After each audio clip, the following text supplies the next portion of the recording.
Janu, finance అతను వచ్చాడనుకుంటాను. నేను ఇంట్లో లేనని చెప్పు, నేను వెళ్ళి బాత్రూంలో దాక్కుంటాను. డబ్బులు వచ్చే వారం ఇస్తానని చెప్పు.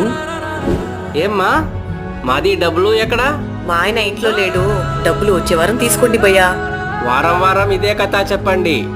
వచ్చే వారం వస్తాను. డబ్బులు గానీ ఇవ్వలేదు, ఇంట్లో సామాన్లన్నీ పీకి పడేస్తాం, అదే బయట పడేస్తాం. వెళ్ళిపోయాడు జాను. ఎందుకంటే అప్పు చేసి తీర్చకుండా నన్ను చంపుతారు? మీకు అప్పు కట్టే గత లేకుంటే అప్పే చేయకుండా ఉండాల్సింది. ఛీ! అయ్యి టీవీనా? నీకోసమే ఈ టీవీ తీసుకొచ్చాను. ఇక మీదట పక్కింటికి పోయి టీవీ చూడొద్దు. సరే అండి. ఈ స్కూటీ నీకోసమే తీసుకొచ్చాను. ఎందుకండి ఇదంతా?